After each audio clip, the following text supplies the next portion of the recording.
travel folders, it was said, the Pacific is an ocean of magnificent distances. The largest ocean in the world, 34 times bigger than the continent of Europe. It covers 70 million square miles, roughly 1/3 of the Earth's surface. In 1941, the fastest luxury liner took 5 days to make its landfall at Honolulu, first port of call on the voyage to Yokohama, over 3,000 miles and 9 days further away.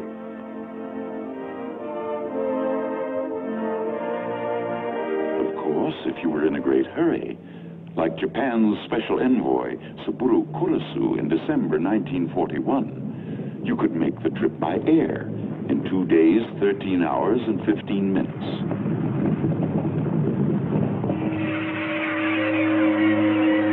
The Pacific is an ocean of many moods. To the north, the Aleutian winds are icy and unpredictable. Here, as is said, weather is born. To the south, in equatorial heat, the sunsets are of unparalleled beauty. Here, rising from the blue shark-infested waters, lie jungles, dense and malarial. Volcanoes, like Krakatoa, which once exploded with a violence that shook the world. It is an ocean of islands with names once strange to Western ears. Tarawa, Saipan, Iwo Jima. Names now almost as familiar as Gettysburg, Trafalgar, Verdun. Islands inhabited by little-known peoples, Polynesians, Melanesians, and Micronesians. We had caught glimpses of them in the movies, dancing their hip dances, chanting their island songs. At one time, some had been cannibals, but now most were good-natured and friendly, living in what writers like Herman Melville and Jack London had described as an approximation of paradise. Since 6:55 a.m. Honolulu time, Sunday, December 7th, 1941, this paradise has been a battlefield.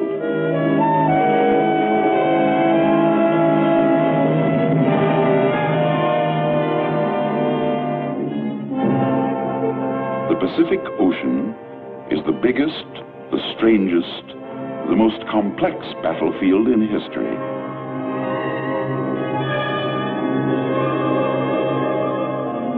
To understand what distance in the Pacific really means, touch the point of a pencil to the map. Under this tiny point may be arrayed all the ships of the United States Navy in battle formation. Yet these ships must be so disposed and so employed as to exert an influence and control over the whole Pacific area.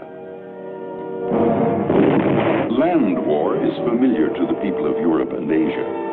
A massive war of tanks locked in battle, of men deploying, maneuvering along highways, canals, railroads, in city streets, in buildings of brick and stone. But it is different in the Pacific, where there are no highways, no railroads, only the limitless lanes of the sea.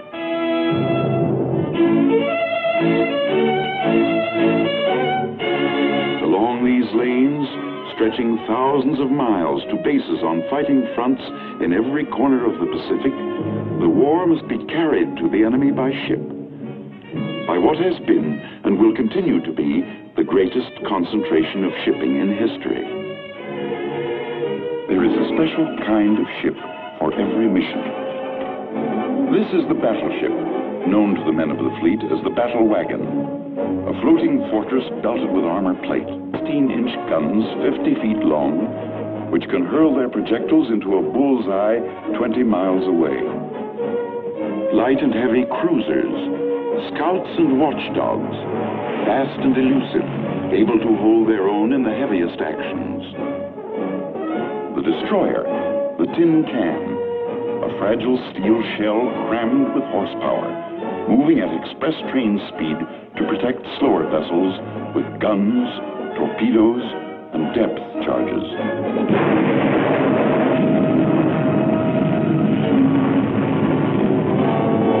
The submarine, the lone prowler, operating for as much as 60 days in enemy waters, thousands of miles from its base. The aircraft carrier, the flat top, backbone of the fleet today.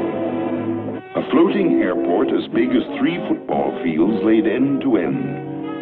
A huge and complicated mechanism able to hurl 100 planes into battle across the horizon. Following the fighting ships are the indispensable ships of the train, repair ships, tankers, transports. With landing craft, they carry the fuel, ammunition, machine shops, food and drinking water, everything to enable the fighting ships to stay at sea farther from their bases and in more continuous action than any fleet in history.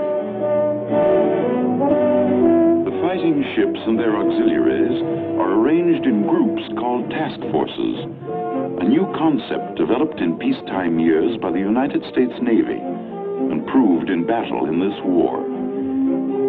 Each task force is in itself a fleet, self-contained and self-sustaining, a singular mission, convoy, reconnaissance, or attack. And as the task force principle is new, almost all the ships themselves are new, built and commissioned since war began.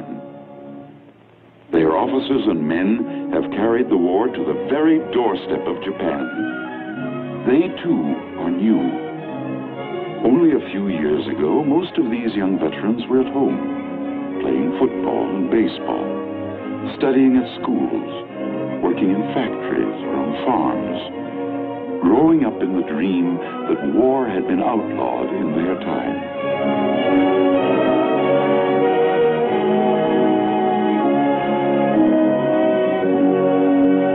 While they were growing up in the 20s and 30s, scores of American warships lay deserted and unmanned, gathering rust in quiet harbors. Others, half finished, had been sold for scrap or sent to the bottom of the sea. This was the result of deliberate policy. Peace through disarmament was the spirit which moved the Washington Arms Conference of 1922 and the London Conference of 1930. Statesmen of those days, with the best of intentions, had forgotten the words of the anonymous admiral of 1918. The means to wage war must be kept in the hands of those who hate war. In America's case, geography was an additional factor. She was 6,000 miles from danger in the west, 3,000 in the east. Most Americans came to believe that a comparatively small navy was protection enough for their isolated seacoasts. But in the middle 30s, events in Europe and Asia began to change America's thinking. She began to prepare to throw her weight into the world's struggle against fascism and aggression. And by September 1939, whatever remained of her old complacency was gone for good. In quick succession, Congress passed the Lend-Lease Act, which made America, in fact, the arsenal of democracy. The so-called Two-Ocean Navy Bill.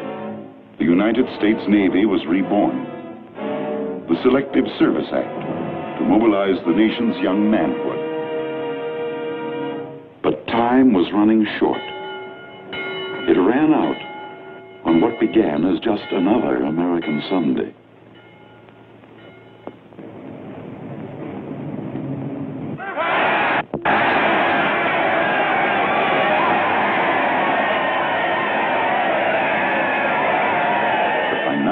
The churches were crowded with bewildered people who had heard the news of humiliating defeat.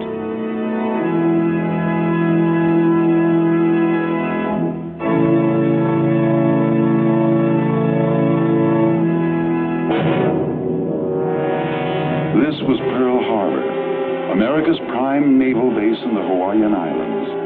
19 proud ships rested on the bottom. 4,572 men were dead, wounded, or missing. In the hands of Japan rested the balance of power in the Pacific. bought at a known cost of 48 planes shot down, 3 midget submarines, perhaps 150 men. It was, on the surface, the cheapest bargain in history. But by the morning of December 8th, thanks to Japanese treachery and deceit, Americans were aroused to the depths of their souls. They now stood shoulder to shoulder, of one mind, of one purpose, with the peoples of all free nations everywhere. Through crowded streets, America's great war leader, the late President Roosevelt, drove to the Capitol. With confidence in our armed forces, with the unbounding determination of our people, we will gain the inevitable triumph, so help us God.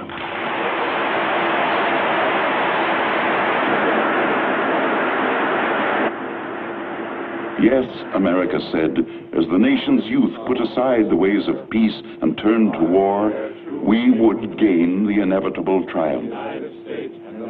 But how? With what? Against all their enemies whomsoever, and that I will obey the orders of the President. Part of the answer would have to come from these. 50 million men and women, trained and untrained, skilled and unskilled.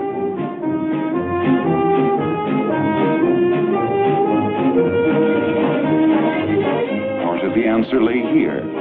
As a result of Lend-Lease, American industry was already partly on a war footing. But ahead lay giant tasks: reconversion, re-engineering, retooling.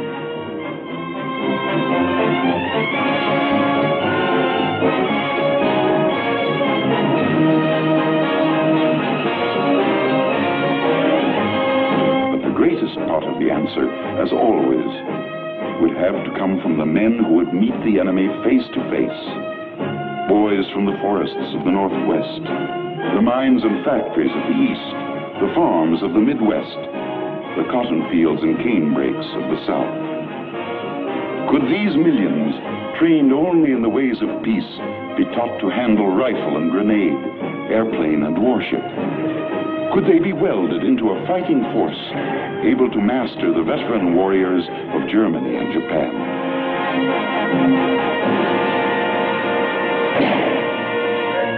Time was of the essence. Time to draw blueprints. Time to lay keels, to retool factories. Time to train men. The demand was astronomical, far beyond the capacity of the factories, still inadequately equipped. The workers still inadequately trained. On every front, in Europe, Africa, in Asia, the United Nations fought with their backs to the wall. And in the Pacific, time was doubly the enemy. Here in December 1941, the Navy had available 80 combat ships. To these, America's British and Dutch allies could add at most another 50.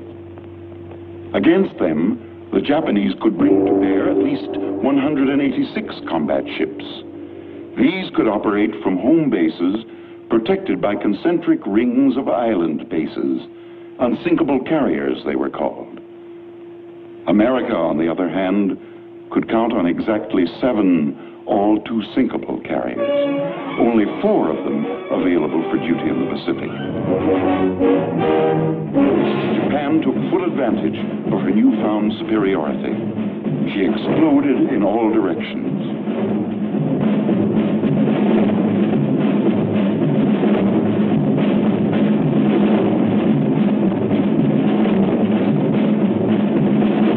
In less than 5 months, she had overrun 1.5 million square miles in southeastern Asia and the southwest Pacific. The oil fields of the Indies were hers. She had 95% of all the world's supply of raw rubber, 2/3 of all the tin. She had copper and lead and zinc, 90% of all the quinine in the world. She had completed the conquest of 125 million people, unlimited slave labor. Overnight, Japan had carved out for herself the second largest empire in the world.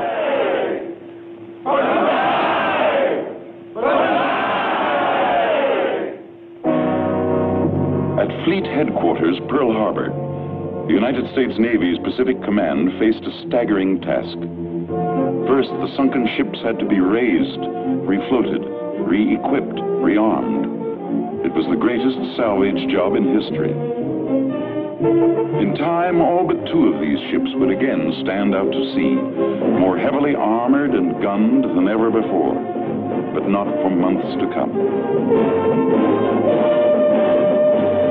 Meanwhile, every available combat ship was sent out to search for the enemy, to harass him, hinder him, to delay him. Everywhere in the Pacific, it was the same story of gallant, sometimes hopeless campaigns conducted by officers and men who did the best they could with the little they had. Often it was a few overaged destroyers setting out to engage a battle fleet. A few Americans, British, a handful of PT boats, every last available ship in the Dutch Navy. Later, these small forces would be called the Bow and Arrow Navy.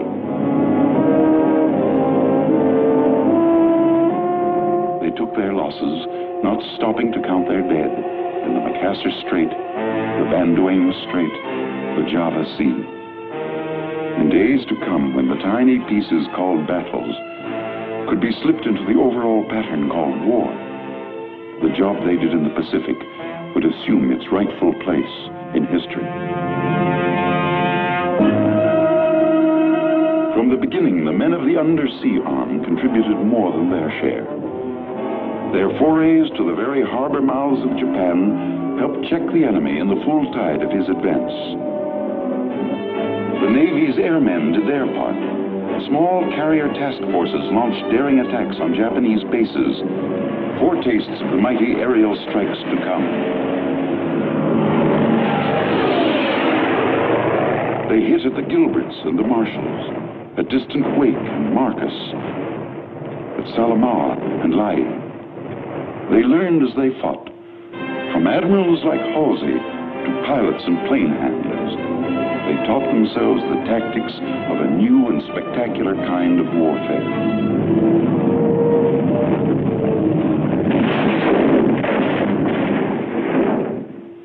They improvised and invented. On the gray morning of April 18th, 1942, Army bombers led by Colonel Jimmy Doolittle rose from the decks of the carrier Hornet, only 500 miles from the coast of Japan.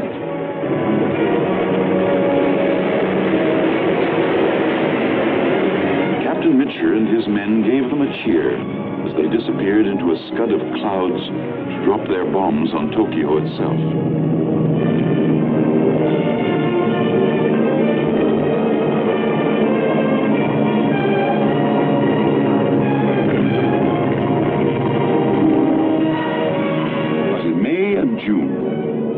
Came to an end when Japan called for a showdown in two major actions: the Battle of the Coral Sea and the Battle of Midway. The first blow was aimed at Australia. Early in May, a powerful Japanese task force was observed moving south into the Coral Sea. An American force moved to intercept. Aircraft exchanged blows. It was the first naval engagement in history in which surface ships did not exchange a single shot. But the men of the still small Pacific Fleet were sure that the Battle of the Coral Sea could be only a preliminary to the main offensive effort of Japan. For the enemy, there were two logical targets. One, the still unfinished naval base at Dutch Harbor in the Aleutian Islands, key to Alaska, Western Canada, and the American Northwest. The other target was Midway Island, western outpost of Pearl Harbor itself. A Japanese victory here would open an invasion path straight to the American mainland. Upon the Commander-in-Chief of the Pacific Ocean areas, Admiral Chester W. Nimitz, rested the burden of determining where the blow would fall and how to meet it. He knew that defeat at either Midway or Dutch Harbor would affect not only the Pacific War, that would be felt across the world in the war against Germany. Every available ship and plane was prepared for action. Even the carrier Yorktown, damaged in the Coral Sea, had sped to Pearl Harbor to be patched up. Army flying fortresses were dispatched to reinforce Marine aviation groups on outlying islands.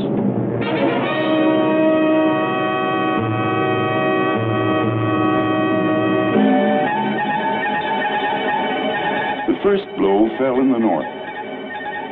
At daybreak on June 3, 1942, Dutch Harbor reported an attack by a strong Japanese force.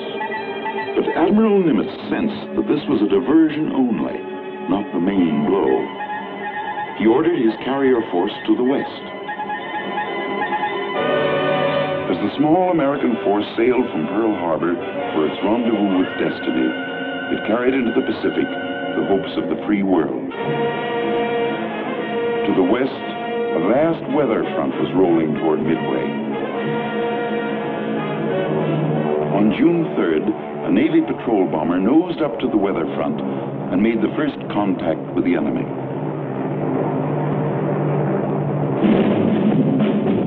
The Japanese were approaching in two columns. One was the expectant occupation force, transports packed with soldiers and Imperial Japanese Marines, protected by a formidable array of fighting ships. The other was the striking arm, the Japanese Navy's four finest aircraft carriers, escorted by battleships, heavy cruisers, and destroyers. The Army fortresses, although somewhat new at this game, found the Southern, or occupation force. They went in and scored hits on a cruiser and a transport. That night, the Navy patrol bombers followed up with an attack on the occupation force. They scored at least 2 damaging hits and sank a cargo vessel. The next day, the enemy had moved within range of Midway. Marine air squadrons found the striking force.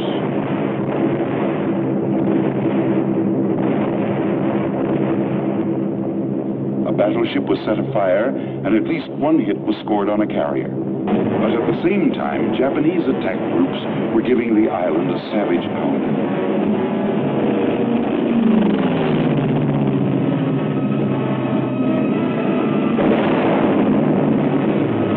The enemy forces moved in for the kill.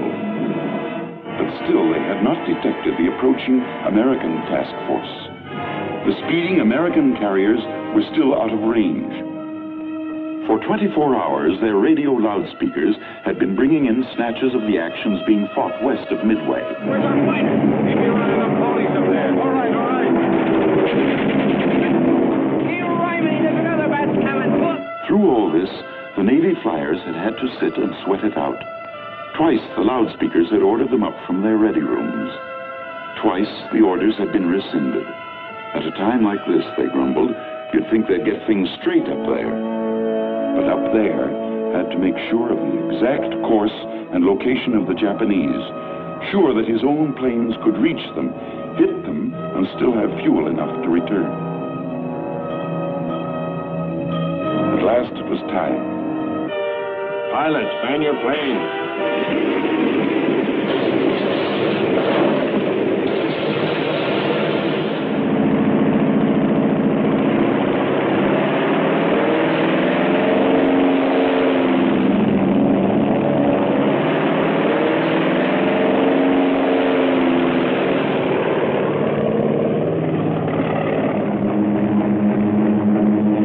2 hours from their carriers, the American flyers began to suspect that something had gone wrong. The Jap was not where he was expected to be. We know now that he had turned back. Perhaps he had learned at last of the oncoming American carriers. At 11 o'clock, Commander Waldron of the Hornets Torpedo Squadron 8 found the enemy. He was short of fuel and had outrun his fighter support. Nevertheless, he attacked. Of his squadron, only one man, Ensign Gay, lived to inflate his life raft on the sea. He saw his comrades from the Hornet, the Enterprise, and the Yorktown plunge into the Japanese fleet. They went for the carriers first. In quick sequence, they pounded them into flaming hulks. Kaga, Akagi, Soryu. And with them, 2 battleships were left burning. But one carrier, the Hiryu, escaped for the time being, long enough for a Parthian shot which crippled the Yorktown.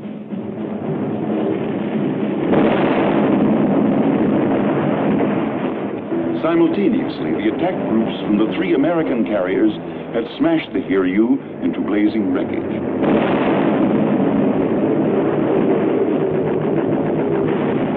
For several days, the American flyers delivered textbook attacks on the enemy's battleships and cruisers, now naked of aerial defense.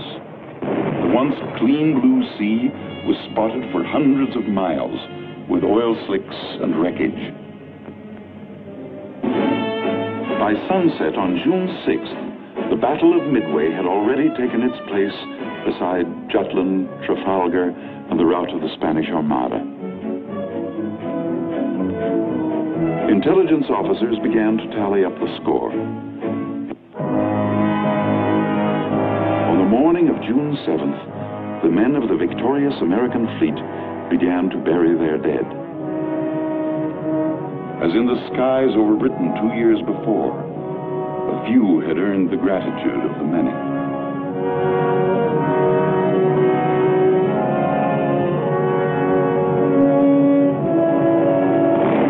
Midway, like Stalingrad in the Battle of Britain, was a turning point in the war. It marked the golden moment when men could tell themselves at last that victory was possible in the Pacific. The initiative now rested securely in the hands of the United States Navy, never again to be relinquished.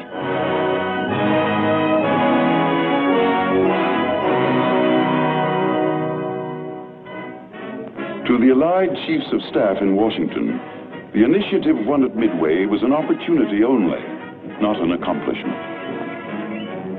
Though the enemy had been beaten back, there was no tendency to underestimate him.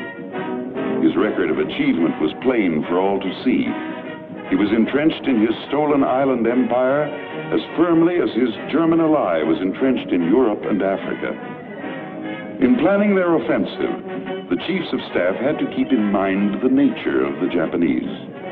In total war, the psychology of the enemy is of first importance to the strategist. Unconditional surrender was a long way off. But 2 months after the Battle of Midway, the Navy took its first offensive step in the Solomon Islands, north of the Coral Sea. On Guadalcanal, the Japanese were building an airfield to menace supply routes to Australia. This was the first objective. The name Guadalcanal has been written into history. With other names like Tarawa and Iwo Jima, Bougainville and Peleliu, it has become a symbol, not merely of one battle on one remote island, but of all the battles fought up the ladder of islands leading to Japan. On Guadalcanal, the outnumbered, outgunned Marines first found out what it meant to fight the Japanese at close quarters.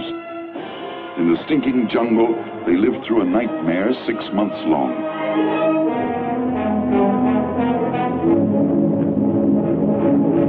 Offshore, American and Australian ships were engaged in no less desperate battle.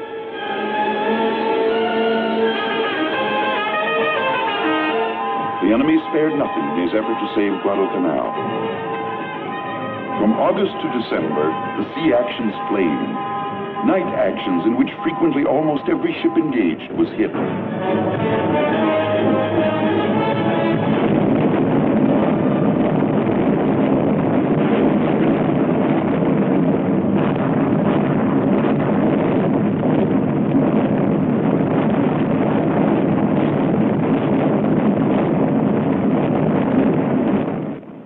Then, suddenly, at sea and ashore, the Japanese attacks ended.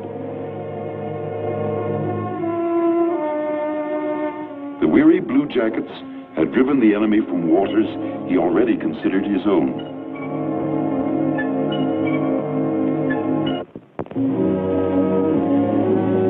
The weary Marines of Guadalcanal could take pride in two great achievements. They had taken the first step on the long road to Tokyo, and they had mastered the savage arts of jungle warfare.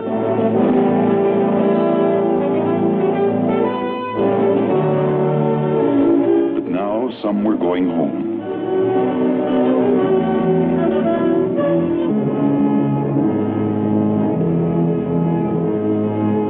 Others had already gone to hospitals on other islands, where Navy doctors and nurses were pioneering new horizons in battle surgery and tropical medicine.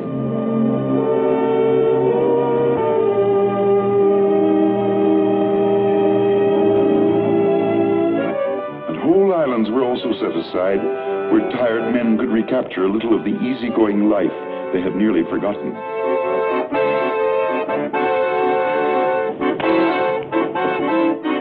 Find a little rest and have a little fun.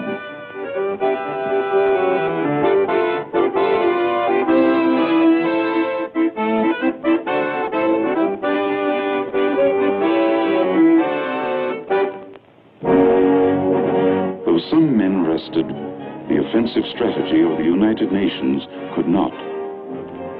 In November 1943, America's commander-in-chief flew to Cairo to meet with the war leaders of Great Britain and China.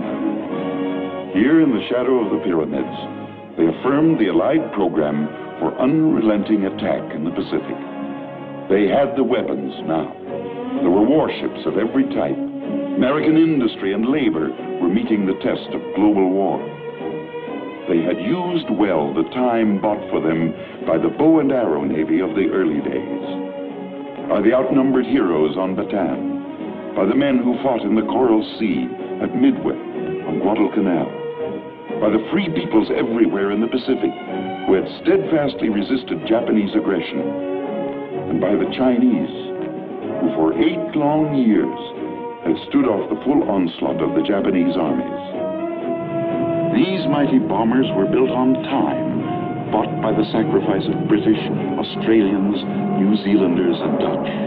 These giant stockpiles were built up while guerrillas in the Philippines and the Netherlands East Indies were fighting the enemy with little more than hope. And even more important, the United Nations now had men for the Pacific. Blue jackets to handle the complex machinery of modern sea power. Airmen, soldiers and Marines trained for amphibious and jungle warfare. And all these were but the vanguard of a host of others still in training camps.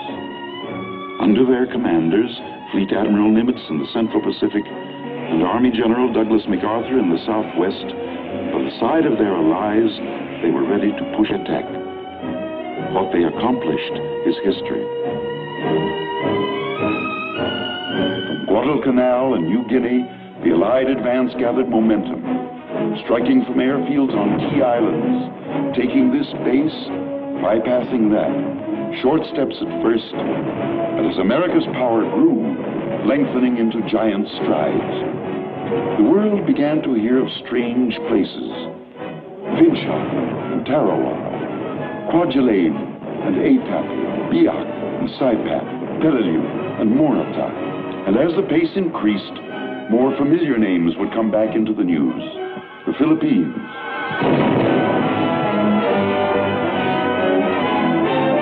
and the islands of Japan itself. But the real story of the oceanic phase of the Pacific War cannot be told in maps and communiques.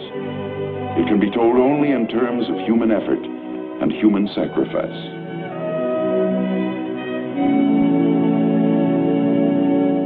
A task force can weigh anchor to sail against the enemy only because thousands of officers and men ashore have worked long months at the tremendous and exacting job of planning.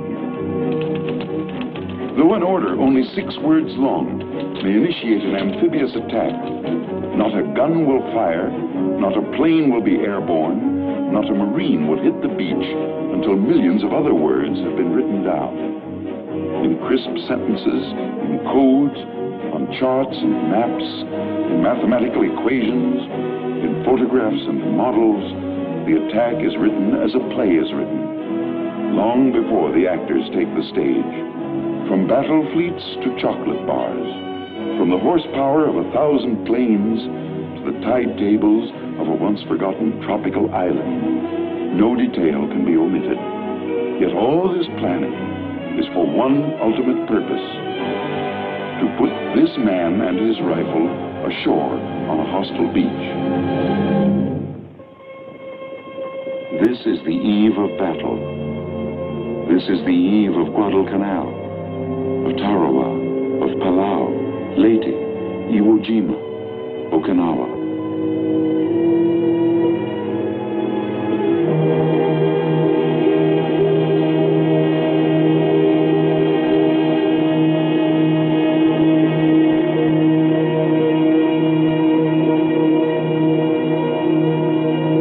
Beyond the horizon lies the enemy. The intricate mass of the attacking task force moves in for the kill. Each ship in its designated place, each man at his designated station, all at the designated time. H hour on D-Day.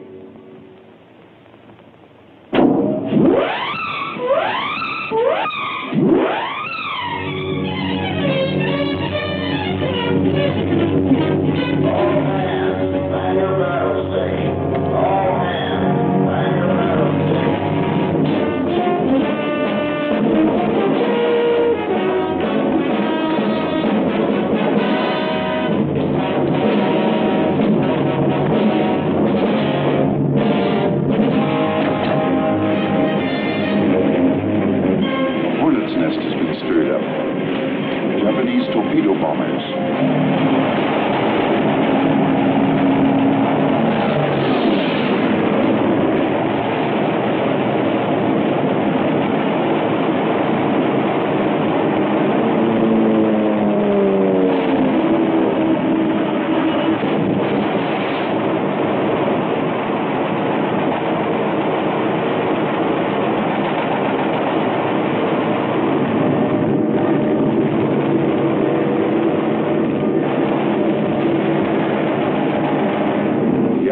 Beaten off. In the pre-dawn, the American carrier planes take off.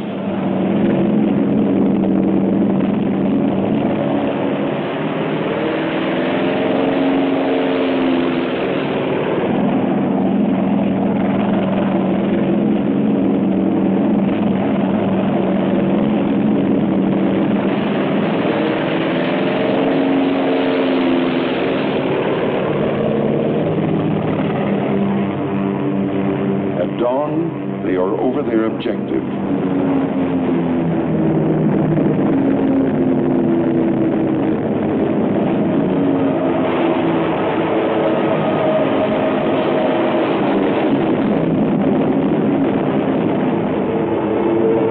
An American plane is shot down.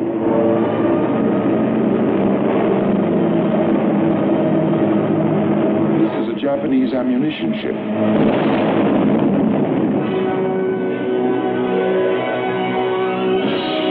Battle wagons and cruisers have taken up stations close ashore. Some are the so-called ghost ships, salvaged from the mud of Pearl Harbor. Ships bearing the names of American states: Pennsylvania, Nevada, West Virginia.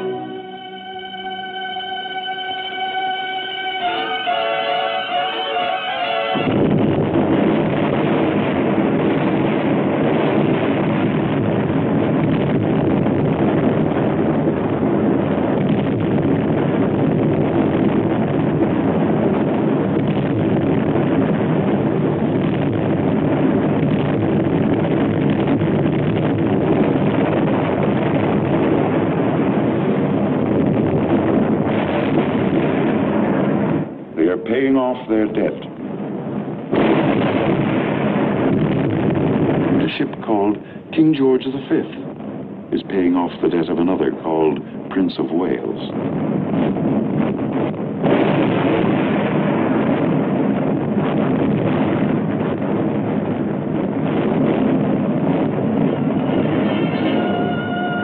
Now it is the turn of the Marines and soldiers. From hard experience, they know what lies ahead. The enemy has had years to fortify these islands.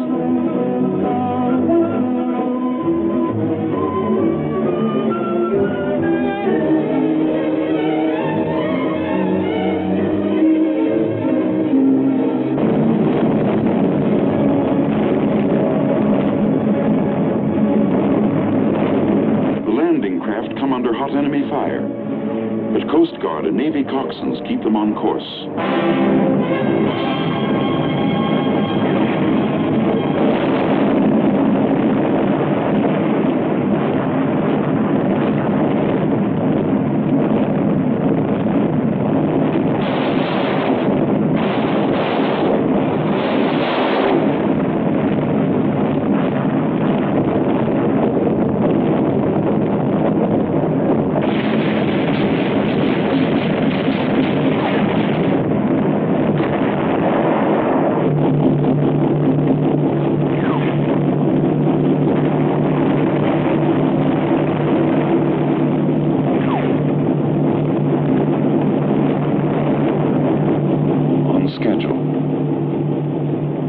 Wave hits the beach.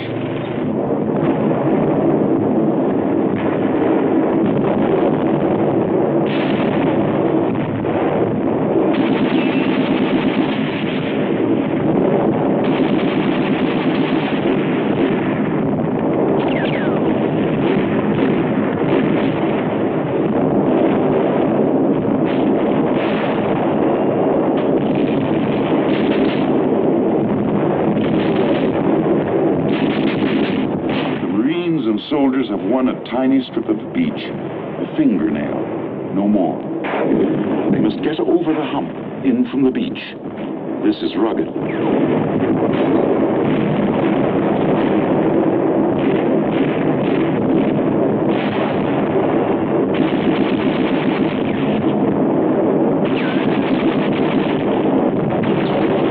fingernail has been expanded. It is now a solid beachhead. But the forward elements are pinned down by mortar and machine gun fire. The Japanese are reported gathering for a counterattack.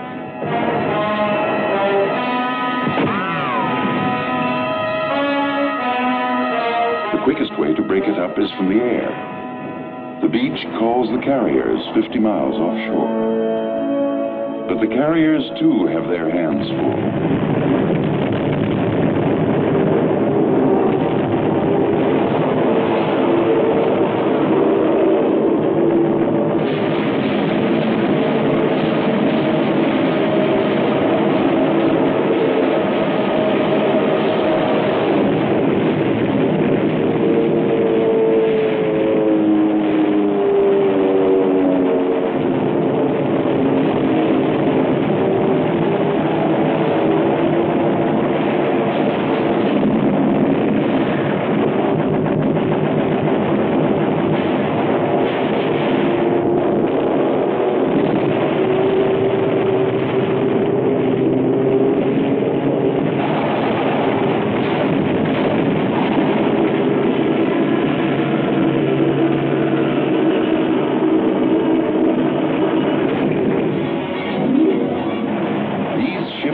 With a tradition behind them. Most of them carry the names of ships famous in American naval history: Wasp and Essex, Enterprise and Bonhomme Richard.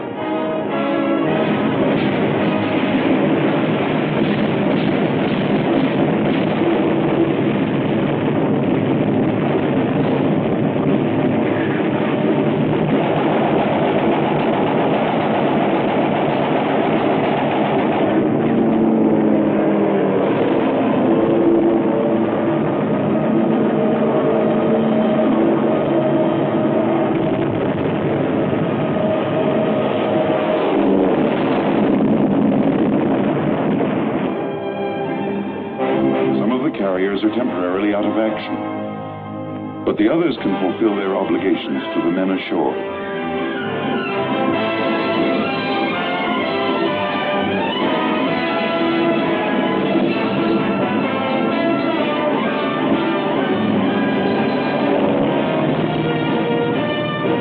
At last, the air support is on its way.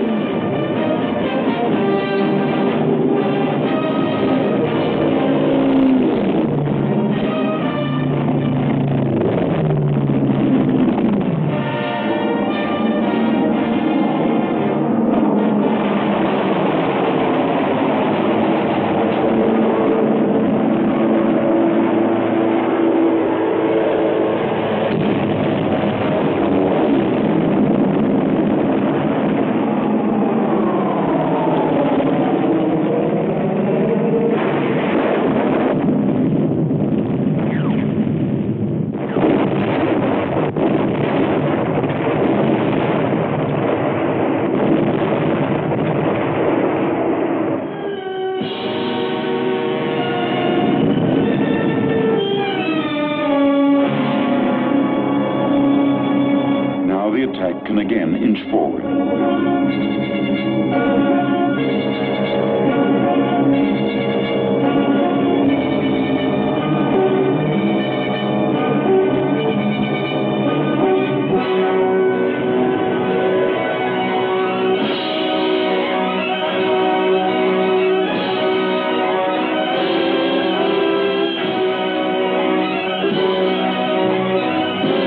Patrols are approaching the enemy's main defense line.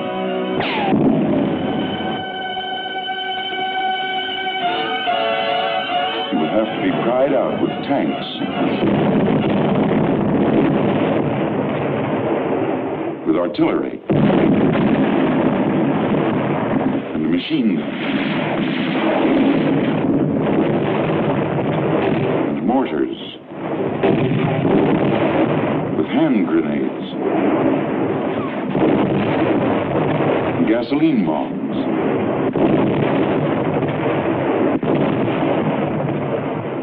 and finally, for the foot soldier, the rifle and bayonet.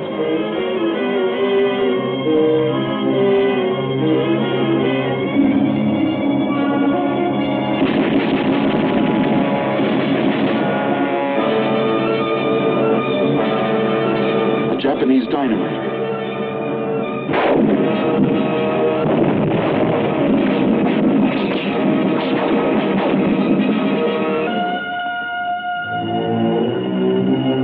Another Japanese refuses to stop. As usual, few of the enemy surrender. Their propagandists have made them believe that surrender means torture and death.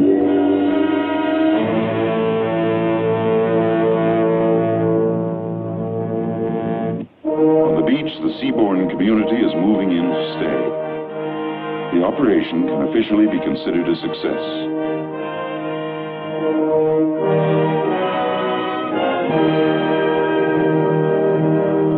Up front, the wounded are coming back.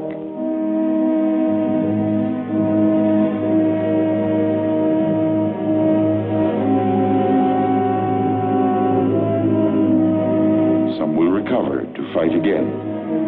Some will always bear the scars of battle.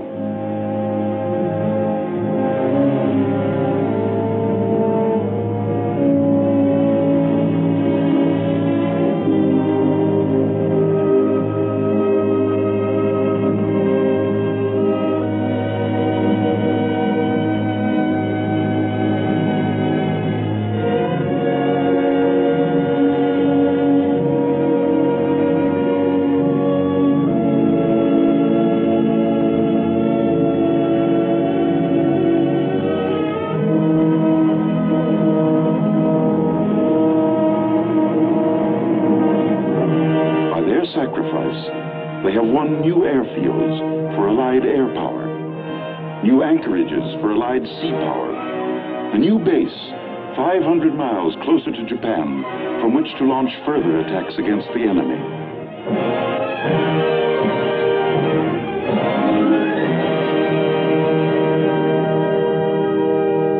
Step by step, this has been the story of the advance to the gates of Japan. Step by step, this has been the price.